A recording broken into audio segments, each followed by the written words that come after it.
بسم اللہ الرحمن الرحیم۔ سبق آمیز واقعات۔ قدیم نوادرات جمع کرنے کی شوقین ایک خاتون نے دیکھا کہ ایک شخص اپنی دکان کے کاؤنٹر پر بلی کو جس پیالے میں دودھ پلا رہا ہے اس چینی کے قدیم پیالے کی قیمت $30,000 سے کم نہیں۔ خاتون نے سوچا کہ شاید یہ شخص اس پیالے کی قیمت سے ناواقف ہے۔ اس خاتون نے اپنے طور پر بے حد چالاکی سے کام لیتے ہوئے کہا، جناب کیا آپ یہ بلی فروخت کرنا پسند کریں گے؟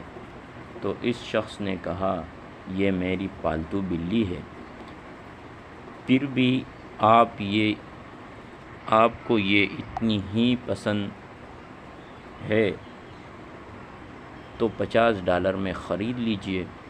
خاتون نے فوراً $50 نکال کر اس شخص کو دیے اور بلی خرید لی، لیکن جاتے جاتے اس دکاندار سے کہا، میرا خیال ہے کہ اب یہ پیالہ آپ کے کسی کام نہیں رہا، برائے کرم اسے بھی مجھے دے دیجیے، میں اس پیالے میں بلی کو دودھ پلایا کروں گی۔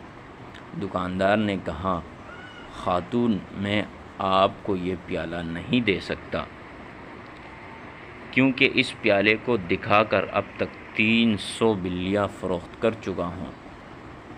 ان باشعور عوام کے نام جن کے ساتھ سیاستدان ایسا ہی کچھ کرتے ہیں۔